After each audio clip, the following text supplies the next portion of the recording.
warahmatullahi wabarakatuh. Innal hamdalillah nahmaduhu wa nasta'inuhu wa nastaghfiruhu wa natubu ilayhi wa na'udzu billahi min shururi anfusina wa min sayyiati a'malina. Man yahdihillahu fahuwal muhtadi wa man yudlil falan tajida lahu waliyyan mursyida. Asyhadu an la ilaha illallah wahdahu la syarika lah wa asyhadu anna Muhammadan abduhu wa rasuluh la nabiyya ba'dahu amma ba'du. Allahumma shalli ala Muhammad wa ala ali Muhammad kama shallaita ala Ibrahim wa ala ali Ibrahim wa barik ala Muhammad wa ala ali Muhammad kama barakta ala Ibrahim wa ala ali Ibrahim innaka Hamidum Majid. Amma ba'du. Jamaah sekalian, jamaah salat subuh Masjid Jami' Al-Hikmah rahimani wa rahimakumullah. Alhamdulillah, di subuh hari ini kita diizinkan dan diperkenankan Allah Subhanahu wa taala untuk bersua dan berkumpul di salah satu rumah-rumah Allah Azza wa Jalla ini. Dan insyaallah taala di waktu ba'da subuh ini hingga menjelang syuruk kita akan membahas ya sebagaimana yang telah disebarkan informasinya, yakni mengejar Lailatul Qadar. Jamaah sekalian muliakan Allah Subhanahu wa taala, berbicara tentang Lailatul Qadar, malam yang istimewa, Allah berfirman di dalam satu surat dan di dalam 3 ayat yang berbicara tentang Lailatul Qadar, yang menunjukkan kemuliaan dan keistimewaan Lailatul Qadar. Yang pertama, Allah berfirman di dalam surat Ad-Dukhan, surat ke-44 ayat 3-5. Allah Azza wa Jalla berfirman, "Inna anzalnahu fi lailatin mubarakah." Sesungguhnya kami menurunkan Al-Quran di malam yang penuh dengan keberkahan. Allah menyebutkan malam diturunkan Al-Quran ini dengan Lailah Mubarakah. Inna kunna mundhirin, kata Allah Subhanahu wa ta'ala. Ya, dan kamilah yang memberikan peringatan. Fiha yufraku kullu amrin hakim. Di malam itu diterangkan dan dijelaskan segala urusan dengan penuh kejelasan, dengan penuh hikmah. Amrun min indina inna kunna mursilin, yaitu urusan yang besar di sisi kami, sesungguhnya kami adalah yang mengutus para rasul. Dari 3 ayat ini, dari surat Ad-Dukhan, surat ke-44 ayat 3-5, kita bisa mengambil pelajaran pertama. Ya, Allah menyebutkan malam diturunkannya Al-Quran ini dengan sebutan Lailatin Mubarakatin, malam yang penuh dengan keberkahan. Yang namanya Al-Barakah, jamaah sekalian yang dimuliakan Allah Subhanahu wa ta'ala, itu sebagaimana dikatakan Al-Barakatu jundun min junudillah. Keberkahan itu adalah salah satu dari tentara-tentara Allah Subhanahu wa ta'ala. Ya, wa idha hallat fil waqti, apabila keberkahan itu jatuh ke waktu kita akan menjadi berkah. Waktu kita akan menjadi produktif. Apabila keberkahan itu jatuh ke makanan kita akan menjadi mengenyangkan dan nikmat meskipun sedikit dan sederhana. Wa idza halat fil mal, apabila keberkahan itu jatuh ke makanan, ke harta kita itu akan mencukupi meskipun jumlahnya enggak banyak. Cukup meskipun kuantitasnya tidak banyak. Karena betapa banyak orang-orang di luar sana hartanya berlimpah tapi enggak punya keberkahan. Hartanya yang banyak itu enggak akan mencukupi dia. Tetap merasa kurang, malah banyak hutang. Sementara di sisi lain ada orang, dia bekerja mungkin cuman driver ojol, atau buka toko herbal, atau kerja yang lainnya, tapi dia nggak punya hutang, untuk kebutuhan sehari-hari cukup, itu berkah. Ya. Dan Allah jadikan malam diturunkannya Al-Quran ini sebagai Lailah Mubarakah, malam yang penuh dengan keberkahan. Kemudian di malam ini Allah Subhanahu wa taala sebagaimana diterangkan oleh para ulama, yakni fiha yufraku kullu amrin hakim. Di malam ini diterangkan semua segala sesuatunya dengan penuh hikmah. Ya. Kata para ulama, di malam hari ini Allah Subhanahu wa taala mengutus para malaikat untuk menentukan ketentuan-ketentuan atau takdir Allah, takdir tahunan. Karena ternyata sebagaimana dikatakan oleh para ulama, takdir Allah itu ada takdir yaumian, harian, ada usbu'iyan, setiap Jumat, ya, setiap pekan maksudnya. Kemudian juga ada takdir tahunan.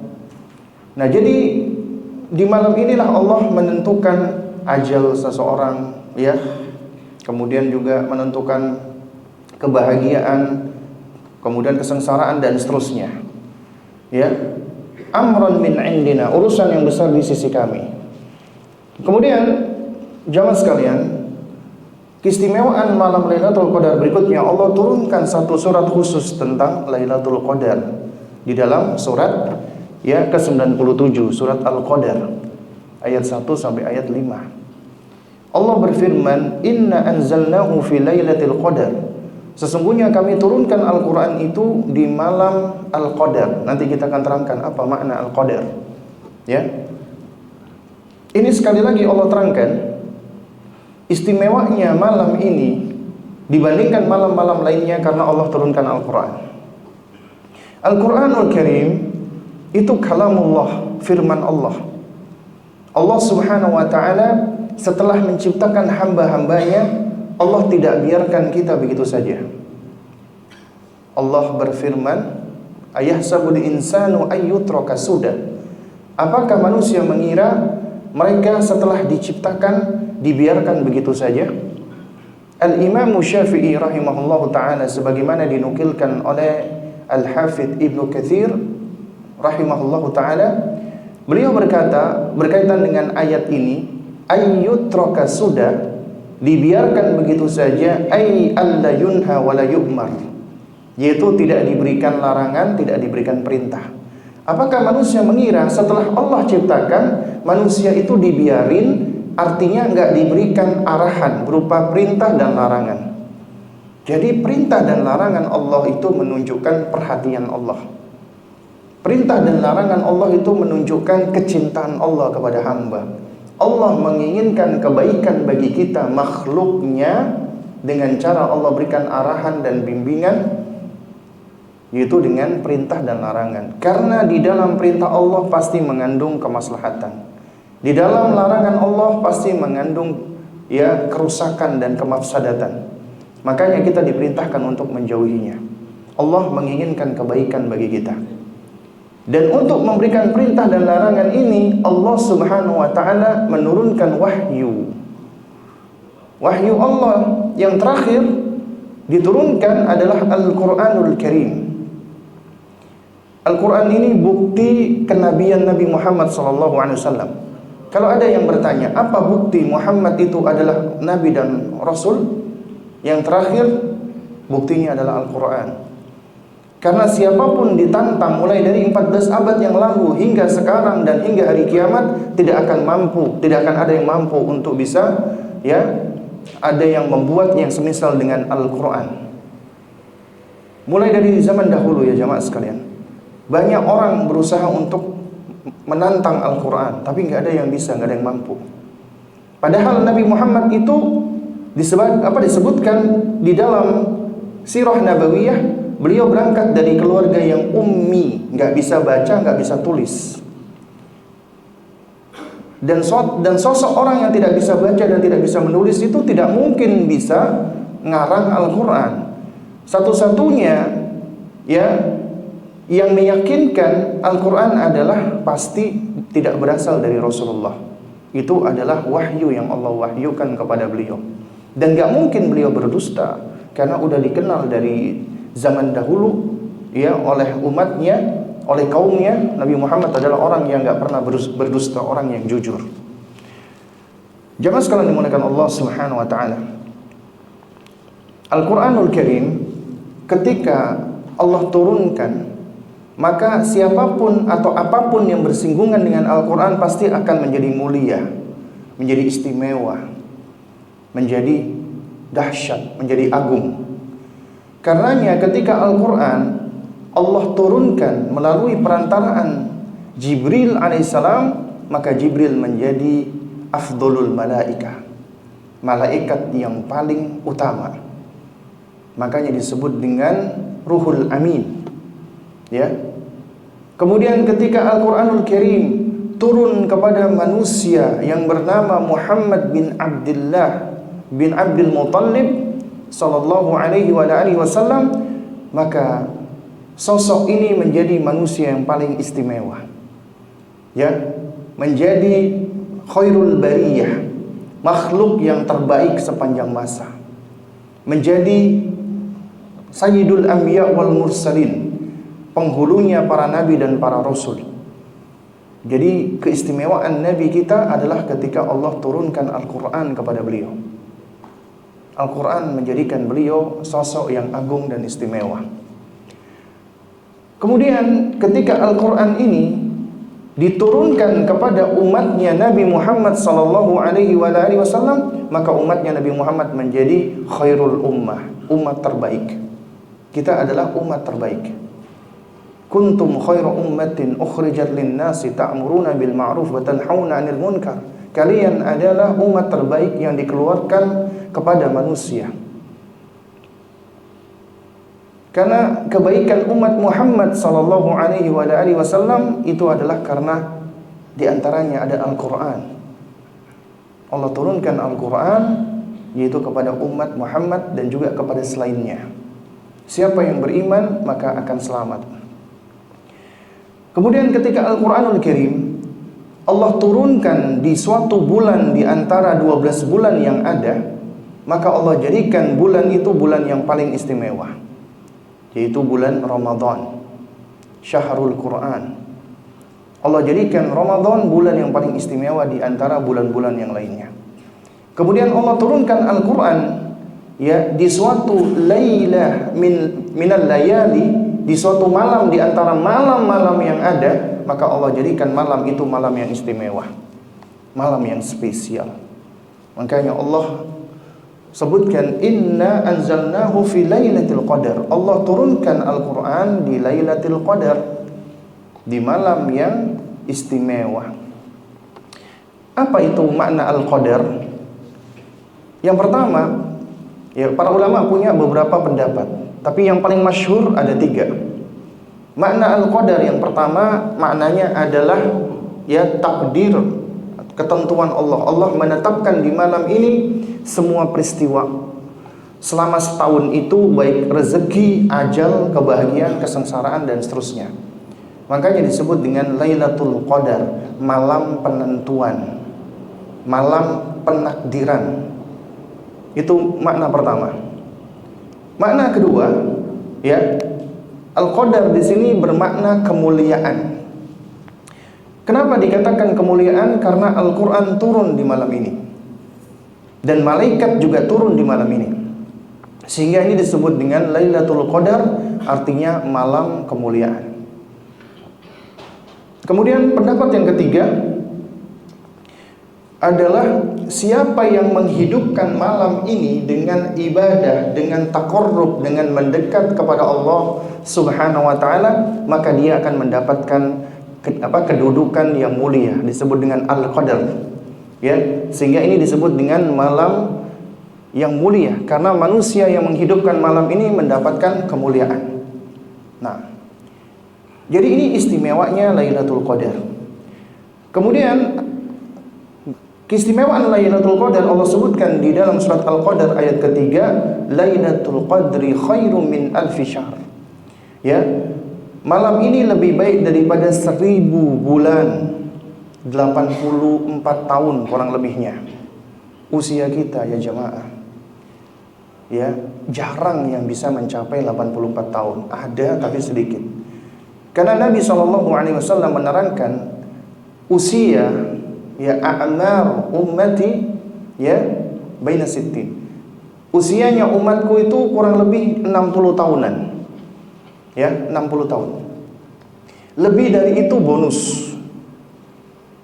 Makanya para ulama ketika menerangkan puncak kesempurnaan akal pada manusia itu pada usia 40 tahun, arba'un. Jadi kalau kita di sini udah usia 40 tahun, itu udah usia puncak. Kemudian setelah itu kita akan menurun. Biasanya seperti itu. Ya. Nah, karenanya seseorang yang sudah mencapai usia 40 tahun itu biasanya sifat dan karakternya menetap, udah susah untuk berubah. Ya, udah menetap dan susah untuk berubah ketika udah 40 tahun. Nah, ketika udah 60 tahun Allah berikan usia, maka ini adalah bonus dari Allah Subhanahu wa taala. Karena umumnya umatnya Nabi Muhammad usianya 60 tahunan, apalagi kalau sampai 80. Ini Allah Subhanahu wa taala terangkan di malam ini lebih baik dari 1000 bulan. Jadi apabila kita beribadah menghidupkan malam ini, maka apa yang kita lakukan itu lebih baik daripada seumur hidup kita, 84 tahun. Dan apalagi kalau kita lakukan itu setiap tahun. Masya Allah. Itu diantara karunia Allah dan kebaikan Allah Subhanahu wa ta'ala. Kemudian juga diantara keistimewaan malam ini adalah apa? Adalah malaikat turun berbondong-bondong.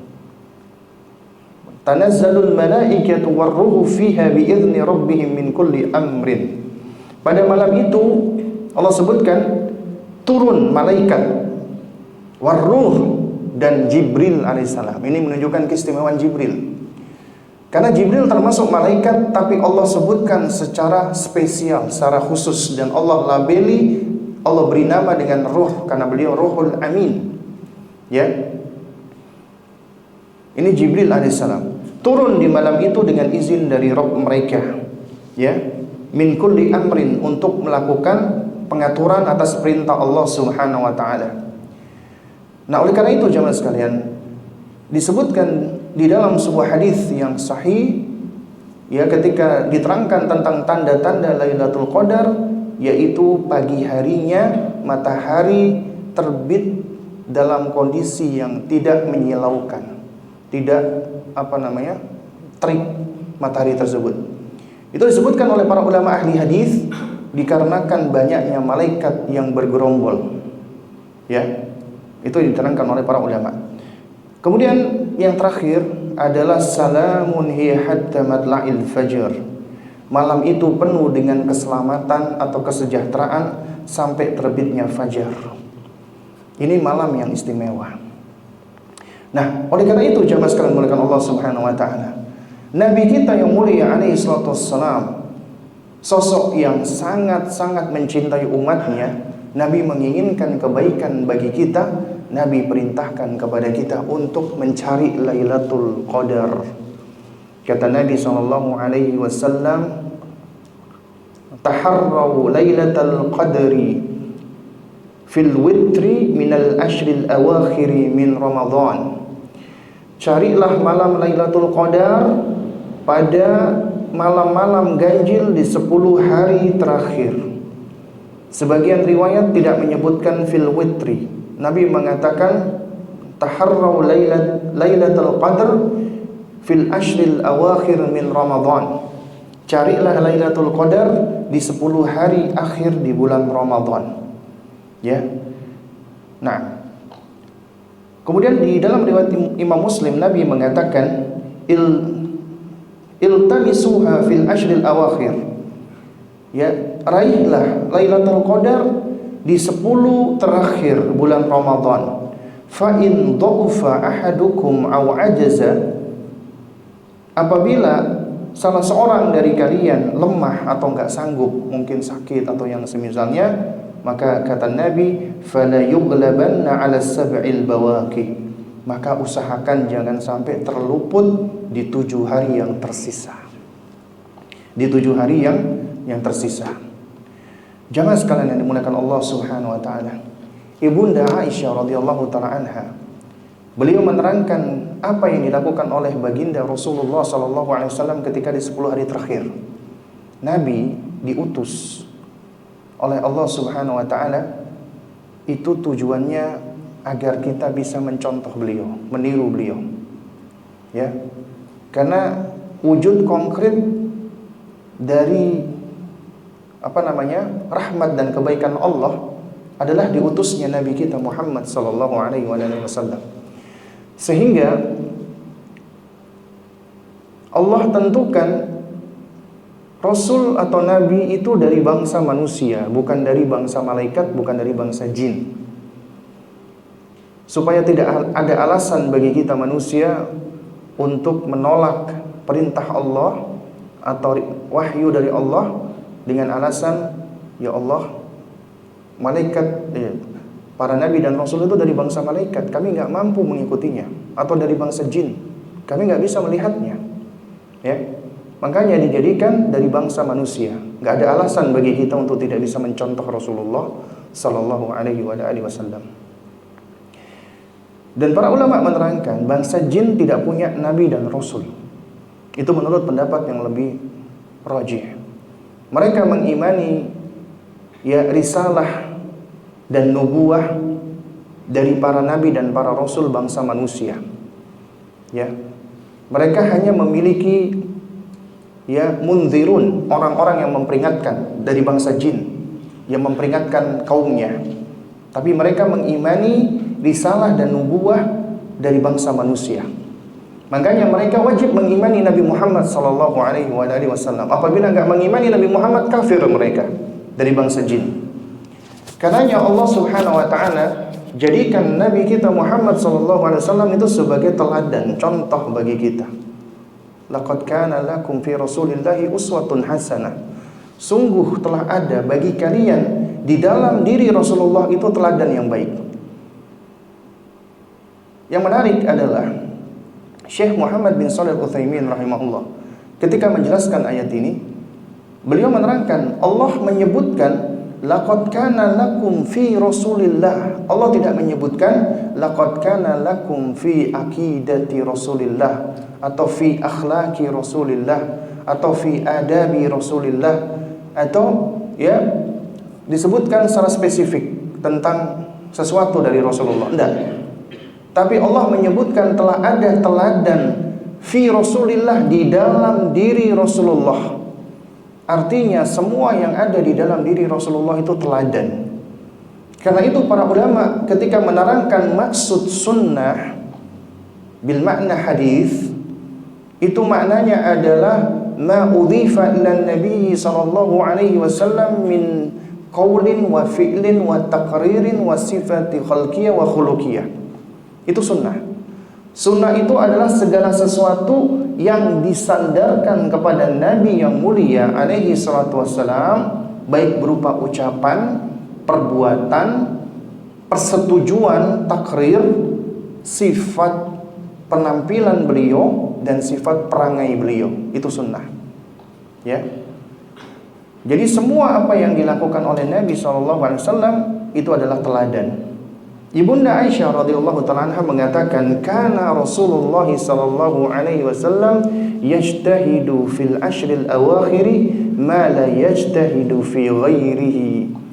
Rasulullah sallallahu alaihi wasallam begitu bersungguh-sungguh di 10 hari terakhir di bulan Ramadan, melebihi kesungguhan beliau di waktu-waktu yang lainnya. Ya. Ibunda Aisyah juga menceritakan, kana Nabi sallallahu alaihi wasallam idza dakhala al-ashru shadda mi'zarahu wa ahya lailahu wa ayqadha ahlahu.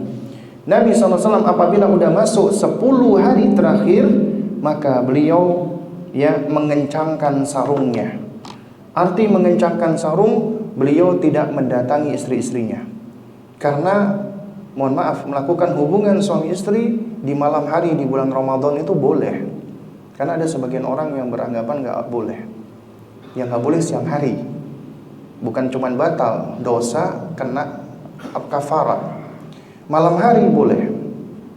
Tapi Nabi SAW di 10 hari terakhir beliau mengencangkan sarungnya, artinya beliau tidak melakukan hubungan suami istri dengan istri-istrinya. Wa ahya lailahu, beliau hidupkan malamnya. Wa aiqadha ahlahu, dan beliau membangunkan keluarganya, membangunkan istrinya. Nah, ini yang dilakukan oleh Nabi. Karena itu ya jamaah sekalian, di 10 hari terakhir ini hendaknya jangan sampai terlewatkan bagi kita Lailatul Qadar. Baik, kemudian kapan Lailatul Qadar itu? Memang banyak akwal, banyak pendapat di antara para ulama. Namun yang paling menenangkan ya jamaah sekalian adalah kita menghidupkan keseluruhan malam-malam terakhir, 10 malam terakhir.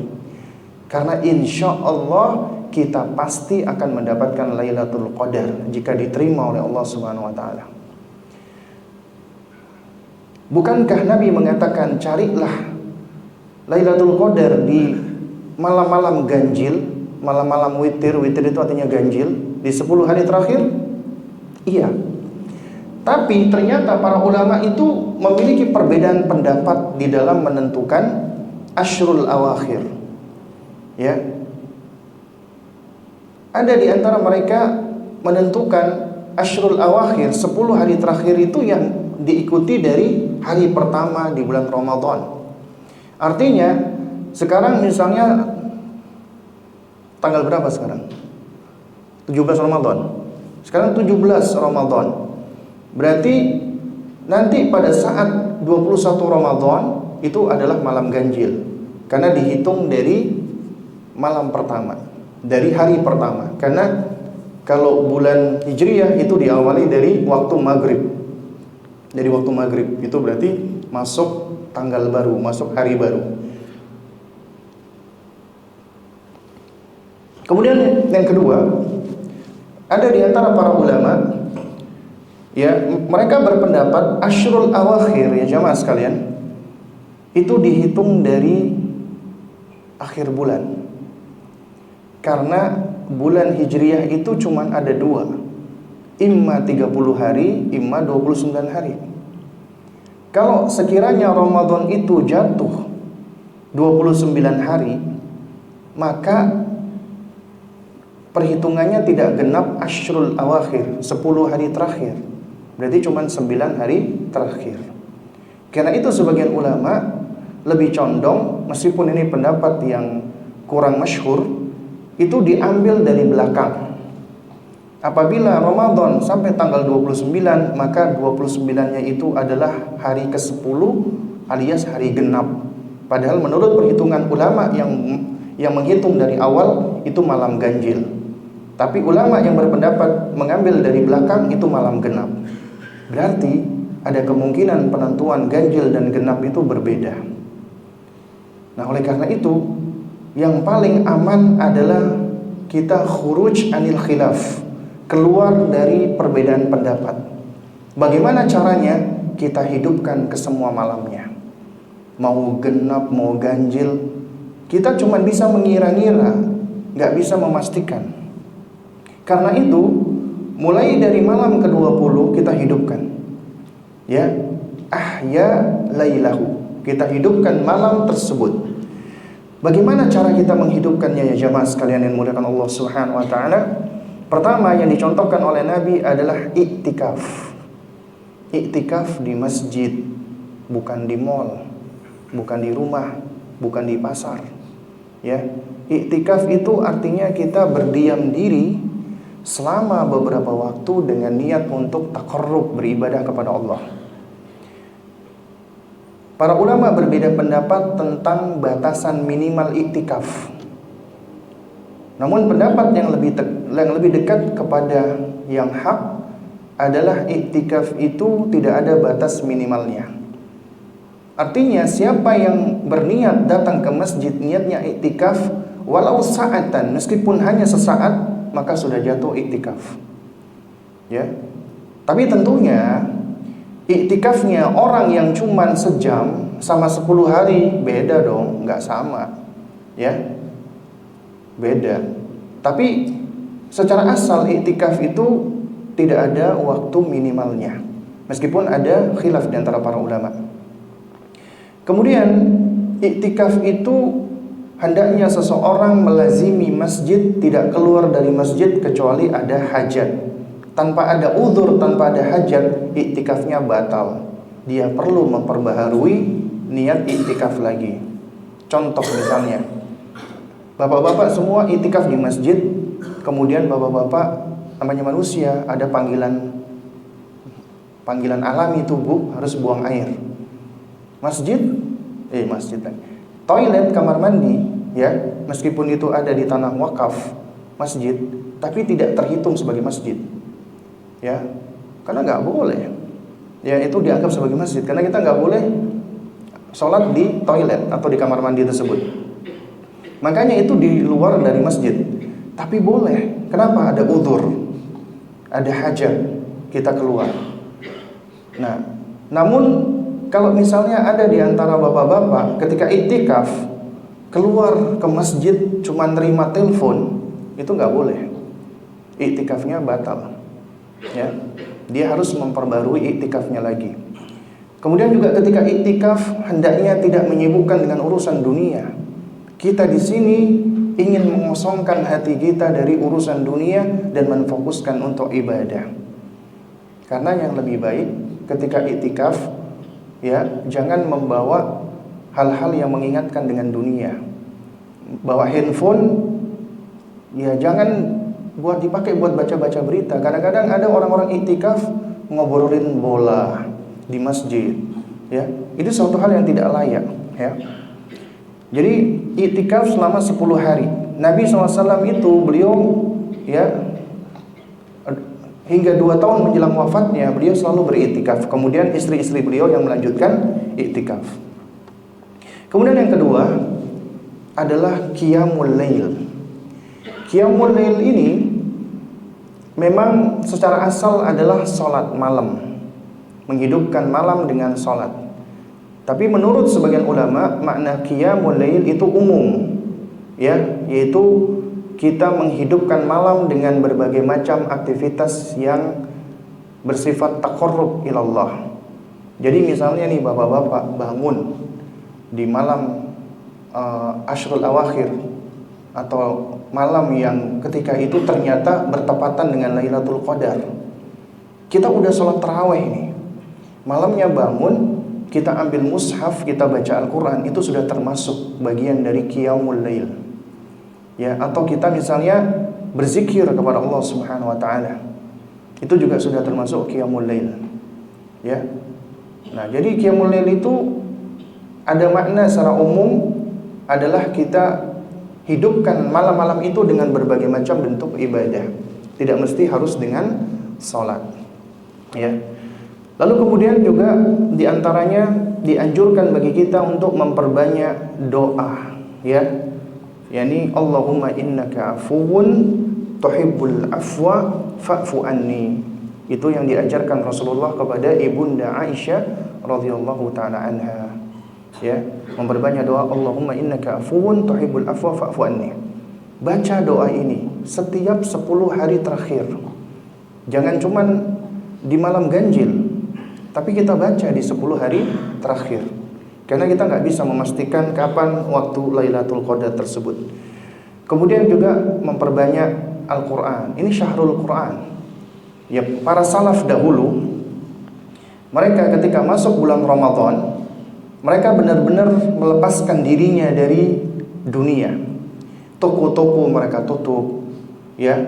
Kemudian urusan-urusan pekerjaan mereka tinggalkan, dan mereka fokus untuk beribadah, terutama membaca Al-Quran, karena ini adalah syahrul Quran, bulan Al-Quran. Jadi jangan heran kalau kita dapati riwayat dari mereka, ada yang mereka setiap hari menghatamkan Al-Quran, ada yang sehari 2 kali mereka menghatamkan Al-Quran, sampai ada yang 4 kali menghatamkan Al-Quran. Bahkan disebutkan di dalam sejumlah riwayat, Imam Syafi'i rahimahullah, beliau sampai sehari itu 4 kali menghatamkan Al-Quran. Dan setiap kali menghatamkan Al-Quran, beliau mengumpulkan keluarganya untuk berdoa. Karena di antara tuntunan yang disebutkan oleh para ulama dari salaf, sebagaimana riwayat Anas bin Malik, Anas itu setiap selesai membaca Al-Quran, hatam Al-Quran, dikumpulkan keluarganya, kemudian mereka berdoa. Ya, karena itu diantara waktu mustajabah ketika kita menghatamkan Al-Quran. Tentunya membaca Al-Qurannya dengan baik dan benar. Kemudian memperbanyak zikir, kemudian bersedekah. Sedekah, ya. Ada nih ibu-ibu yang bertanya, Ustadz, kami di 10 hari terakhir ini mengalami haid. Bisakah kami mendapatkan Lailatul Qadar? Bisa. Baca Al-Quran. Membaca Al-Quran tidak terlarang bagi wanita haid. Yang menjadi khilaf adalah memegang mushaf Al-Quran. Adapun membaca Al-Quran boleh, mendengarkan Al-Quran boleh, apalagi berzikir boleh, membaca tafsir boleh, memegang tafsir boleh, memegang terjemah Al-Quran boleh. Yang khilaf memegang mushaf Al-Quran. Ya, itu yang ada perbedaan pendapat. Oleh karenanya bisa wanita itu dia baca Al-Quran, memperbanyak zikir. Juga termasuk di antara yang bisa dilakukan oleh wanita adalah menyediakan makan berbuka dan makan sahur. Itu termasuk hal-hal yang dapat mendatangkan pahala. Kenapa? Kalau itu diniatkan karena Allah, akan bernilai ibadah dan bisa mendapatkan pahala orang yang berpuasa. Kalau misalnya dia masak nih buat berbuka puasa, ya, 10 orang aja dimakan oleh orang yang berpuasa, dia mendapatkan pahala. Pahala orang yang berpuasa, Masya Allah. Jadi kita bisa ya mendulang banyak sekali pahala. Kemudian juga kita hidupkan mulai dari sholat isya berjamaah, sholat subuh berjamaah. Karena ada riwayat yang menerangkan siapa yang sholat isya secara berjamaah dan sholat subuh secara berjamaah, maka seakan-akan dia telah menghidupkan malam tersebut. Ya, meskipun dia badan isya tidur, kemudian dia bangun sahur, kemudian dia sholat subuh berjamaah, maka ka'annahu ahya, ya seakan-akan dia telah menghidupkan lailahu, dia telah menghidupkan malamnya. Ya. Nah, jadi jamaah sekalian dimuliakan Allah Subhanahu wa taala, ya. Ini adalah di antara hal-hal yang bisa kita lakukan agar kita bisa menghidupkan Lailatul Qadar. Kemudian yang terakhir, di antara yang dinasihatkan oleh Al-Imam Syafi'i rahimahullahu taala, yaitu bagi mereka yang ingin menghidupkan Lailatul Qadar, maka jangan hanya melakukan amal ketaatan di malam hari, tapi juga diawali dari siang hari, dari pagi hari. Ya, karena siapa yang mengisi mulai dari hari-harinya dari pagi, siang hingga sorenya dengan amal ketaatan, maka Allah akan mudahkan baginya untuk menghidupkan amal ketaatan di malam harinya. Jadi jangan sampai di siang hari kita melakukan sia-sia. Kesia-siaan itu akan menjadikan kita berat untuk melakukan amal kebaikan, apalagi maksiat. Maksiat itu akan meninggalkan noda, kotoran di dalam hati kita. Kotoran ini apabila menempel akan menyebabkan kita berat untuk melakukan amal taat. Jadi kalau misalnya kita ini di awal Ramadan semangat, kemudian udah masuk di beberapa hari kemudian kita kehilangan semangat untuk melakukan amal taat, maka ketahuilah itu semua karena maksiat. Dan ketika maksiat itu kita lakukan, akan ada noda hitam menempel di dalam hati kita, dan itu yang akan membuat kita berat untuk melangkahkan kaki kita dan menggerakkan tubuh kita untuk melakukan amal soleh. Caranya adalah dengan banyak beristighfar, bertaubat. Karena setiap kali kita beristighfar, noda-noda tadi akan terlepas, akan hilang, sehingga yang tadinya kita berat untuk melakukan amal ketaatan, Allah berikan taufik, ya Allah akan mudahkan. Nah, baik, jamaah sekalian muliakan ya, yang dimuliakan Allah Subhanahu wa taala, ini pakai itu. Aku tanya jawab pakai. Ya baik. Ini masih ada waktu, mungkin ada pertanyaan dari bapak-bapak atau ibu-ibu yang bisa saya jawab, saya jawab. Yang nggak bisa saya jawab nanti dijawab oleh teman-teman panitia insyaallah. Ya.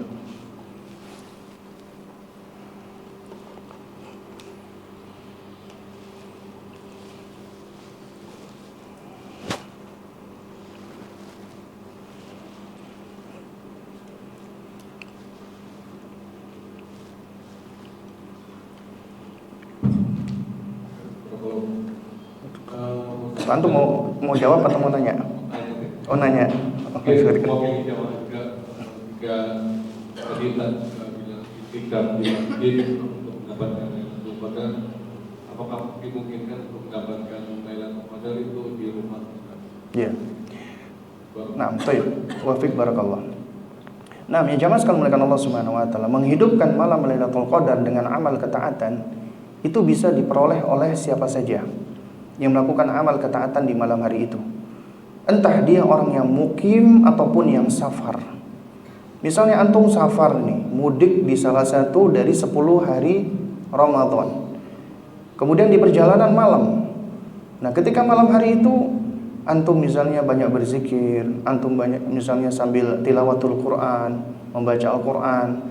Kemudian ketika di jalan ada orang kesusahan, antum bantu, antum tolong. Itu semua termasuk menghidupkan malam. Dan itu ketika antum melakukan kebaikan dan bertepatan di hari itu Lailatul Qadar, maka itu khairun min alfi syahr. Ya, itu lebih baik daripada 1000 bulan. Jadi bisa kita peroleh baik kita berada di rumah ataupun kita berada di masjid. Tapi kita akan sulit untuk bisa mendapatinya di mall atau di plaza, ya. Nah,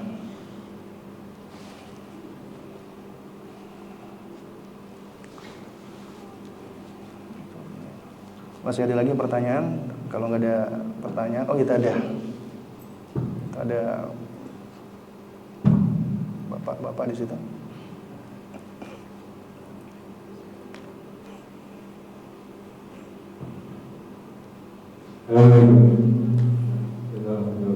Waalaikumsalam warahmatullahi wabarakatuh. Kalau mengenai Lailatul Qadar itu apakah ada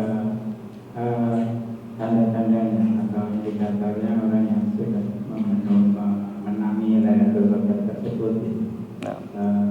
Tadi mungkin disebutkan tanda-tanda malam Lailatul Qadar adanya dari suasana atau seperti apa? Kira-kira kalau tahun yang lalu tanggal berapa? Nah, betul. Jadi jamaah sekalian menggunakan Allah Subhanahu wa taala. Para ulama menerangkan dari hikmah kenapa Nabi menyebutkan mencari Lailatul Qadar itu fil ashril awakhir, di 10 hari terakhir. Nabi enggak menentukan secara spesifik Lailatul Qadar pasti di malam 21 atau di malam 23 atau di malam 25, enggak. Tapi Nabi memerintahkan kita untuk menghidupkan ke semua 10 hari terakhir tersebut. Kalau kita ketinggalan misalnya di malam 21 atau malam 23 misalnya, tetap jangan berputus asa. Karena para ulama menerangkan di antara hikmah kenapa Allah Subhanahu wa taala menjadikan Lailatul Qadar itu sesuatu yang ghaib, sesuatu yang tidak bisa kita ketahui secara pasti, agar kita ya senantiasa menghidupkan ya ke semua malam tersebut. Ya, karena manusia itu cenderung ketika dia sudah tahu nih misalnya, kalau dikasih tahu tanggal 27 tok, berarti yang rame masih cuma tanggal 27. Tanggal sebelumnya bakal sepi. Karenanya disuruh oleh Nabi untuk mencari Lailatul Qadar di 10 hari terakhir. Nah, kemudian kalau ditanya ada nggak sih tanda-tanda spesifik kita ini mendapatkan Lailatul Qadar atau tidak? Ini juga diterangkan oleh para ulama. Kita nggak bisa memastikan kita dapat Lailatul Qadar atau enggak. Tapi kalau kita menghidupkan ke 10 malam terakhir itu, insya Allah kita tahu ada tandanya atau enggak ada tandanya, kita dapat Lailatul Qadar. Nah, yang jadi masalah itu bukan kita dapat Lailatul Qadar atau enggak, amal kita diterima atau enggak, itu yang paling penting, ya. Amal kita diterima atau enggak, baik di Lailatul Qadar ataupun di luar Lailatul Qadar. Berarti kita harus memperhatikan amal kita harus punya 2 syarat agar diterima oleh Allah. Pertama, harus ikhlas karena Allah, bukan untuk tujuan-tujuan yang lainnya. Yang kedua, harus ya mutabaah, mengikuti Rasulullah sallallahu alaihi wasallam. Dan apabila kita melakukan ini, di antara tanda yang diterangkan oleh para ulama apakah amal kita diterima atau tidak adalah tandanya al-hasanatu ba'daha. kita semakin bersemangat melakukan kebaikan dan ketaatan. Jadi kalau kita pengen tahu nih, ibadah kita di Ramadan atau Lailatul Qadar kita diterima atau enggak, kita lihat besoknya, lusanya, pekan depannya itu gimana. Kalau kita ya tetap bersemangat, Allah berikan taufik dan keistiqomahan, itu tanda Allah terima. Tapi kalau misalnya kita Lailatul Qadar, kita udah merasa dapat Lailatul Qadar, besoknya kita bermaksiat, itu tanda nggak diterima amal kita. Kenapa? Karena setelah kebaikan itu diikuti dengan sayyi'ah, dengan keburukan, berarti itu tidak mendapatkan taufik dari Allah. Kalau tadi ditanya oleh Bapak penanya, Ustaz tahun kemarin kapan? Nggak tahu saya, wallah a'lam bishawab. Karena ini adalah termasuk perkara yang kita nggak bisa mentakyin, ya, menspesifikkan. Bahkan sebagian ulama menerangkan bisa jadi satu tempat dengan tempat yang lain itu Lailatul Qadarnya berbeda-beda. Ya, nggak mesti misalnya Saudi dengan Indonesia itu sama. Itu disebutkan oleh para ulama. Nah, wallahu a'lam bishawab. Assalamualaikum warahmatullahi wabarakatuh. Waalaikumsalam warahmatullahi wabarakatuh. Pada dasarnya Lailatul Qadar itu kan merupakan rangkaian sebuah perjalanan hidup. Katakanlah Lailatul Qadar itu merupakan anti klimaks dari sebuah perjalanan. Kita rasanya nggak bisa meraih Lailatul Qadar kalau perjalanan di tahun itu kita sendiri tidak menunjukkan suatu hal yang memang arah positif. Biar ngotot bagaimanapun juga, itu saya kira rasanya tidak mungkin. Jadi menurut Ustaz sendiri, apakah Lailatul Qadar itu bisa diraih oleh seseorang yang dalam perjalanannya pada tahun itu katakanlah negatif dan kemudian anti klimaksnya dia 10 hari terakhir itu dia katakanlah tidak keluar dari masjid, itu bagaimana? Nah, Dan yang kedua, kita seringkali dihadapkan pada awal Ramadan yang berbeda. Ini kan akhirnya berakibat pada ganjil genapnya juga beda. Ini berurusan. Nah, betul. Barakallahu fiik ya. Ini kalau yang nanya yang sepuh itu memang beda. Masya Allah ya. Jadi yang pertama, ya ini suatu hal yang menarik ya. Ketika seseorang di dalam kehidupannya, apalagi di dalam setahun atau di dalam sebulan di bulan Ramadan itu penuh dengan keburukan, hal-hal negatif. Apa mungkin dia mendapatkan Lailatul Qadar? Kemudian ketika di akhir Ashrul Awakhir dia di masjid menghidupkan malam-malam tersebut. Maka jawabannya adalah kalau kita melihat dari isyarat-isyarat ya, dari hadis-hadis Nabi SAW dan juga keterangan para ulama ya, seperti dikatakan oleh Ibnu Rajab Al-Hambali ya, di mana beliau mengatakan ya, apabila engkau di awal Ramadan engkau menganggap masih banyak kurangnya, maka gunakanlah waktu-waktu yang tersisa. Kenapa? Karena al-ibratu fil khitam. Karena yang menjadi acuan itu di akhir. Makanya di dalam sebuah hadis Nabi mengatakan innamal a'malu bil khawatim. Sesungguhnya amal itu tergantung akhirnya atau ujungnya, bukan awalnya, ujung. Dan itu semua dikembalikan kepada hidayah Allah Subhanahu wa taala. Jadi apakah mungkin orang yang ahli maksiat misalnya mendapatkan Lailatul Qadar? Ya semua tentunya adalah berada di bawah kehendak Allah. Allah yang lebih tahu.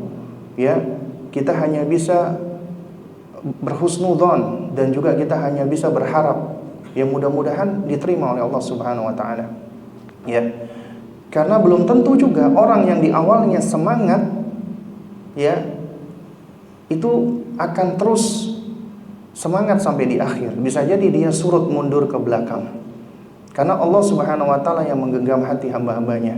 Kita tahu ya hadis Nabi SAW, ya, yang juga disebutkan oleh Al-Imam An-Nawawi rahimahullah di dalam hadis Arba'in Nawawi, ya, hadis yang kelima kalau nggak salah, di mana Nabi mengatakan wa anna ar-rajula, ya, la ya'malu bi amalin ahli al-jannah hatta yakuna ma bainahu wa bainaha illa dhira' fayasbiqu alaihi al-kitab fayamalu bi amalin ahli an-nar fayadkhuluha.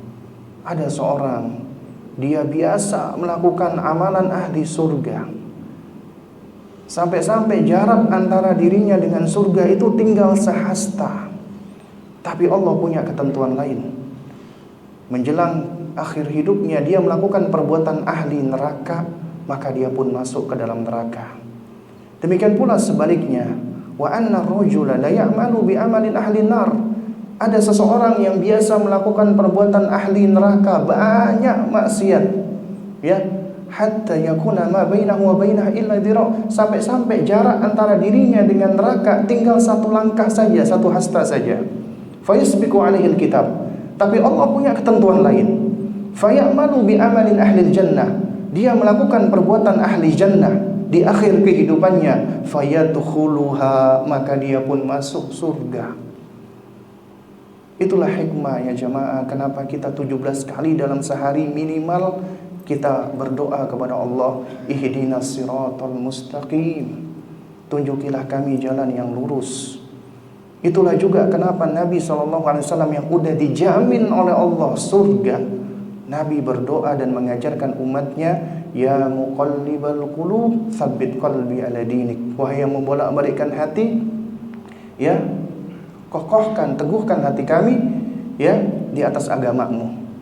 Karena gak ada jaminan kita semua ini kelak nanti akan wafat di atas Islam atau tidak, di atas iman atau tidak. Makanya kita takut kepada Allah.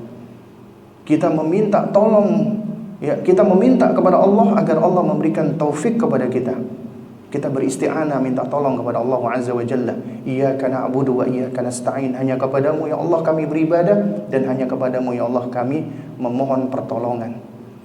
Ya, karena hidayah di tangan Allah Subhanahu wa taala. Kita cuma bisa berusaha, berikhtiar dan memohon kepada Allah.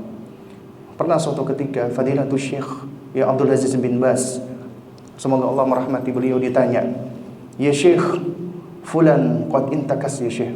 Ya Syekh, ada si fulan, dia itu berubah. Tadinya dia baik, tadinya dia multazim, banyak ibadah, berubah. Sekarang banyak melakukan keburukan-keburukan, kemaksiatan-kemaksiatan. Apa jawaban Syekh? Beliau mengatakan, ini bukan suatu hal yang mengherankan.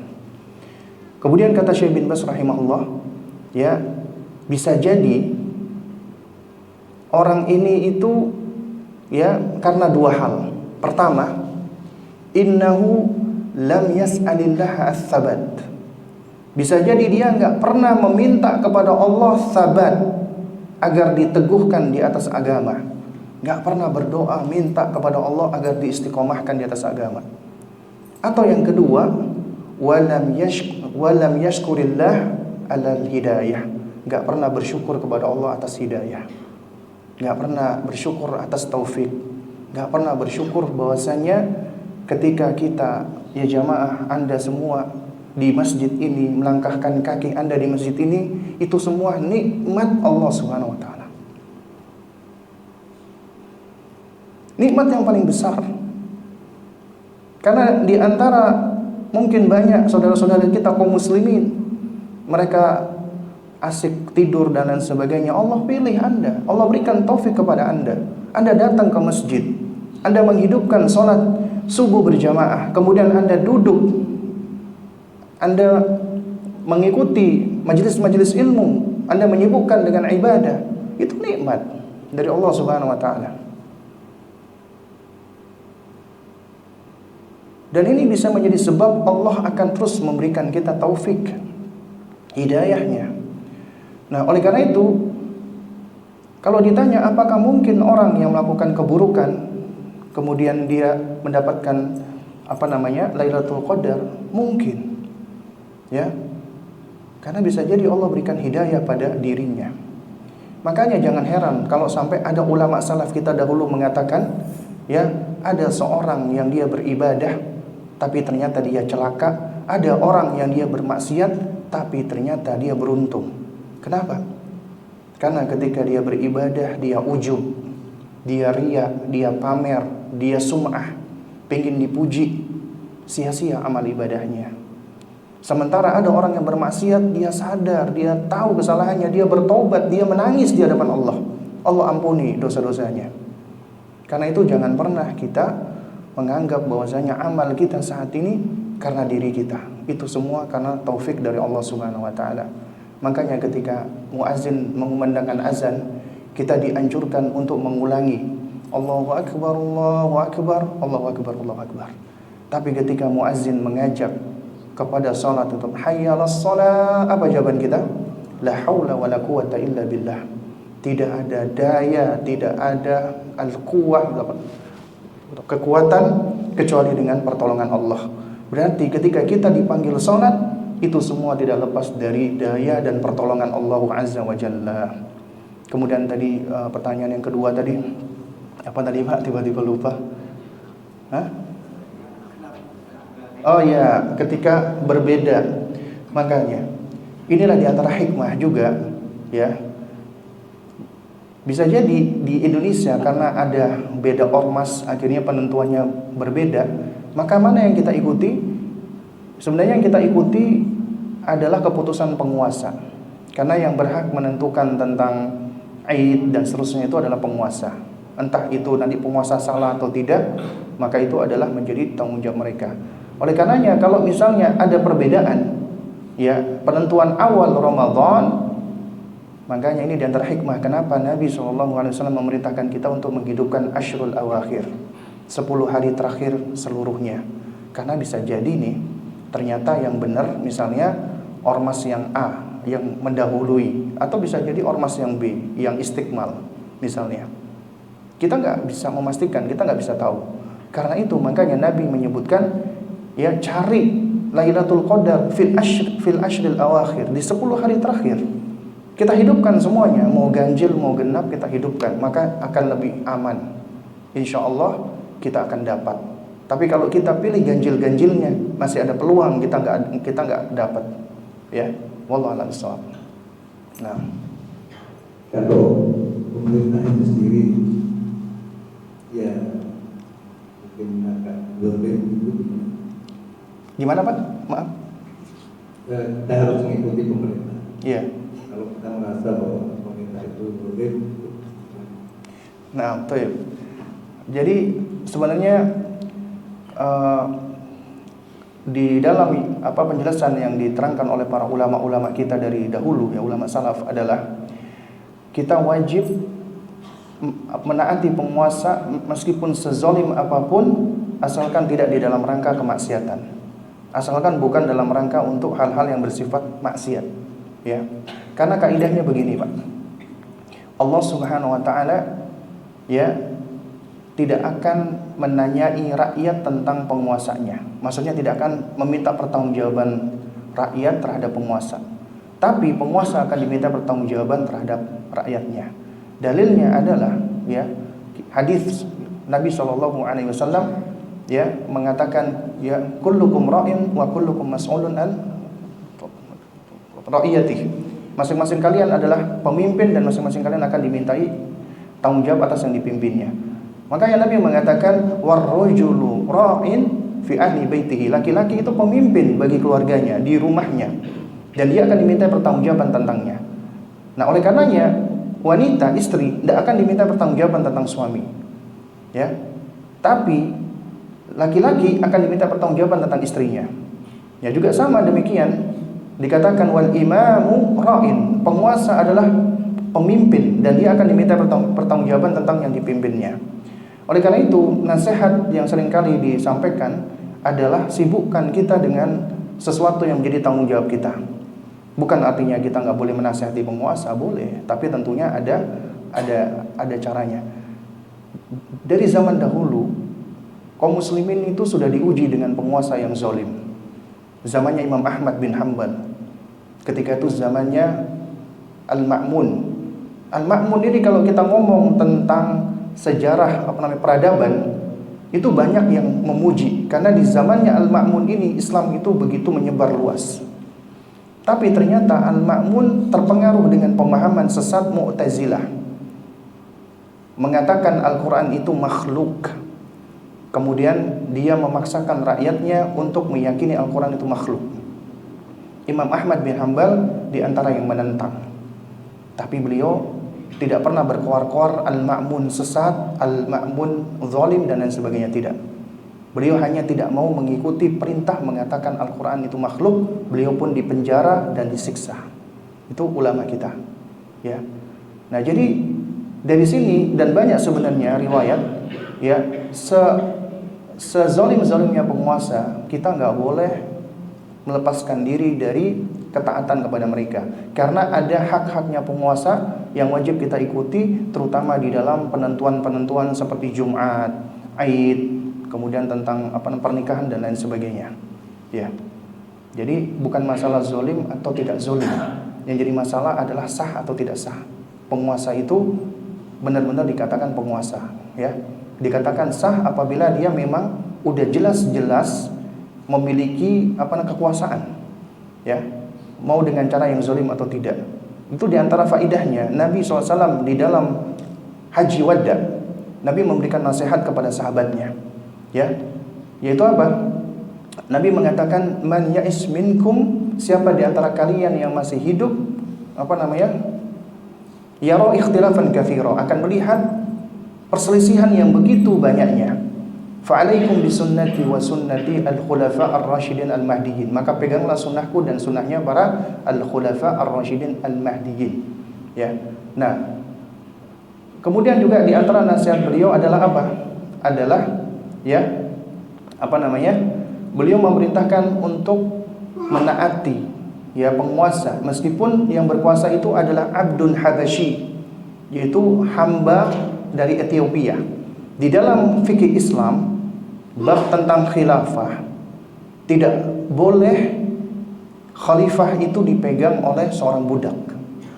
Ini abdun habasyi, kata Nabi, memegang kekuasaan, maka Nabi memerintahkan untuk, ya, dengar dan taati mereka, ya, dengar dan taati meskipun engkau dipimpin oleh seorang budak Habasyi, budak Ethiopia, yang secara hukum fikih itu sebenarnya tidak sah. Tapi ketika budak Habasyi ini memegang kekuasaan dan kekuasaannya itu nyata atau real, maka kita wajib menaatinya, ya. Dan menaati penguasa bukan artinya kita membenarkan semua kesalahan dan kezaliman, tapi ahlu sunnah mendoakan kebaikan bagi mereka, ya. Nah, wallahu a'lam bishawab, ya. Baik, ini karena sudah pukul 6:30, mungkin kita cukupkan dulu sampai di sini karena udah masuk waktu syuruk. Ya, barakallahu fikum jami'an. Mudah-mudahan yang sedikit ini bisa memberikan manfaatnya bagi kita semua dan menjadikan ilmu yang bermanfaat, dan Allah senantiasa mengkaruniakan kepada kita kesehatan, hidayah dan taufik, dan kita diizinkan Allah untuk terus bisa beribadah, ya, hingga di akhir bulan yang istimewa ini dan kita meraih Lailatul Qadar. Barakallahu fikum jami'an. Subhanakallahumma wa bihamdik, asyhadu an la ilaha illa anta, astaghfiruka wa atubu ilaik. Wassalamualaikum warahmatullahi wabarakatuh.